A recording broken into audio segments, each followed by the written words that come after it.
everyone, I'm Allie with PotomacBeads. Join me in creating these fun chiseled oval hoops using some simple brick stitch. You may even have a pair of hoops at home that you would like to upgrade. If you don't, you can check out the link below to shop with us online to gather up your materials. Go ahead and get them all out and let's get started. So these chiseled hoop ovals I really like because they give you an idea of when to start and when to stop. Also, because they have these little chiseled lines in them, they make for a nice section that it's not going to slide around the hoop. If you have a pair of hoop earrings at home, these are 40 millimeter. You can choose to decorate the entire hoop and really go all out, doing brick stitch around the outer edge as well as the inner, or even just have it bottom focused like I'm going to show you here. So I'm going to begin my earring with my chiseled oval, and I have 15 8OC beads. Then I have 14 of my 2 millimeter Potomac Crystal Bicones, and then 13 of my 15 OC beads in the Crystal Lab Full. I have a size 12 needle on some .006 wildfire beading thread, and what I want to do is make sure that I'm starting in the same place on the second earring. So I have 1, 2, 3, 4, 5, 6, 7, 8, 9, and then I start right after that 9th chiseled oval. So I'm going to begin by counting 1, 2, 3, 4, 5, 6, 7, 8, 9, and then I know my starting point.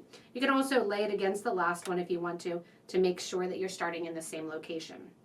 Right where I'm starting, I'm going to take the end of my thread, and I have about 2.5 feet of my beading thread, and I'm going to tie it onto that specific section. So sometimes when you're trying to tie it, it might move along the piece. That's fine. I'm going to again just make sure that I'm counting down 9 once I make my second knot. So 1, 2, 3, 4, 5, 6, 7, 8, 9. So I'm right in the right location. Right there in the right location. I have 1 knot. I'm going to make a second knot. Now this is going to be brick stitch. You can choose if you want to go in and, like I said, decorate more of the piece, so you can start up at the top. I'm just going to decorate so they don't get too heavy, just where you can see the best in my ear. Once you have that knotted on, we're going to start the brick stitch. I want that knot to go in towards the center of the earring, so that way you won't see it as much once it gets covered with beads. From here, we're going to begin our brick stitch. When you start brick stitch, you want 2 beads on your needle at first, and then each one will do 1 bead at a time. We're going to go over 2 chiseled ovals. So there's 1 and there's the second. I'm going to sew underneath the piece, and then I'm going to sew back up through bead number 2. When I sew through bead number 2, my needle and thread are coming out between beads 1 and 2. That's going to sit bead number 2 here, sitting straight up on the piece. So see how that hole then goes vertical rather than your traditional beading, which is going to be horizontal. Give a nice tight pull and make sure it's still at that second spot there.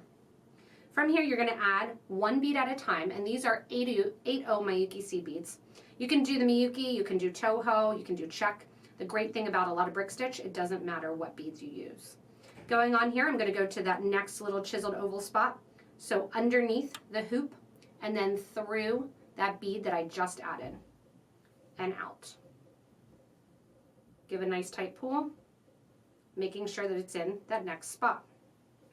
You're continuing the whole piece until you have all 15 8OC beads on, adding them 1 at a time, sewing underneath the hoop, and then back up through the bead toward the previous bead that you used. I now have 4 beads on, so I have 11 more to go as I line them along the bottom of my hoop. Once you are finished with your 8OC beads, and remember I did 15 on there, you can hold up and just make sure that it matches the previous one if you want to, so that way it's sitting in the exact same location. And what I'm going to do now is my final row of beads. Now I say final row, but there's still 2 millimeter Bicones as well as 15Os to go in between, just to top it off a little bit and add a little sparkle. I'm going to add 1 2 millimeter coming out of my last 8, 1 15, and 1 more 2 millimeter bead. Let that drop down next to the design. And what I'm going to do is sew underneath the bridge thread. A bridge thread is the thread that's going to connect one bead to the other bead. So in the case of the 8 O's here, bead number 1 to number 2 is a bridge thread, 2 to 3, these little threads that you see along the top here. We're going to skip the first bridge thread because we put 2 beads on at once as you start brick stitch. We're going to go through the second bridge thread, underneath the bridge thread, and then back up through your second black bead toward that 15L. See how it comes through right there. Give a nice tight pull and you have those beads in place. Next one, add 1 15L, one of your 2mm bicones. Let that drop down next to your design. Sew underneath the next bridge thread. And then as you come out from that bridge thread, you're going to sew back up through that 2mm bead that you just added, and only the 2mm. The 15 O's are there just to, again, kind of disguise the thread. So you see how that's added. I'll do one more. And naturally, I started out with 15 8/0 seed beads. Naturally, brick stitch is going to get smaller and smaller. So I started out with 15, now I'm adding 14 because I only have 14 bridge threads. I'm catching on to the 14 bridge threads that were created. The 15 0 seed beads sit in between the bridge threads that are in these 14 bicones, so there's only 13 of them.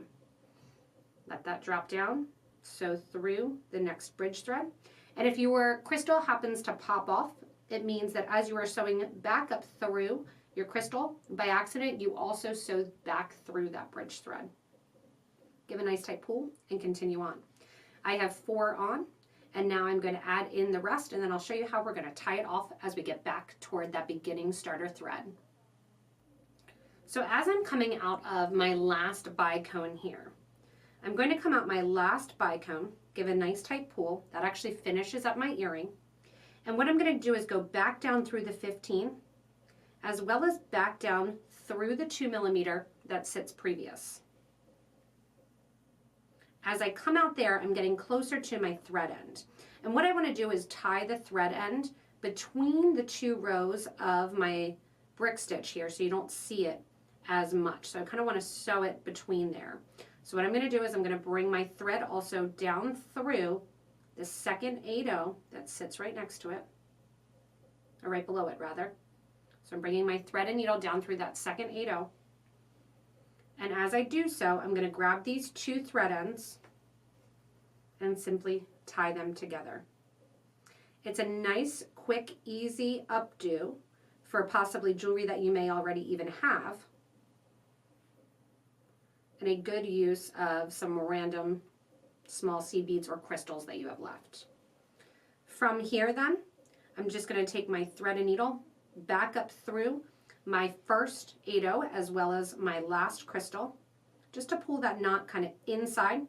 Give a nice tight pull to those 2 ends, and you can see the knot really disappeared inside. And then you're going to grab your thread burner or your thread zap here.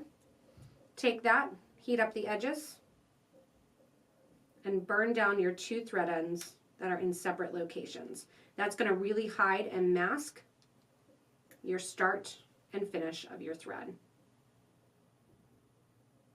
Once you're done that, your hoops are nice and finished. Thanks so much for joining me in creating these nice chiseled hoop earrings. You can see how much just a little bit of seed beads can really make an impact, and a couple random beads that you may have sitting around. Remember, you can always take an older pair of hoops and upgrade them as well. However, if you do need any materials, go ahead and check out the links below to shop with us online at PotomacBeads.com as well as PotomacBeads.eu. I also can't wait to see your pictures of maybe your upgraded hoops that you already have or your chiseled hoops to see how you decorated them to expand the crystals, to keep more seed beads, and so forth. You can also remember to comment below with any suggestions, tips, or questions that you have so we can really help this beading community at large. As always, thanks so much for watching and enjoy your new chiseled hoop oval earrings. Love them.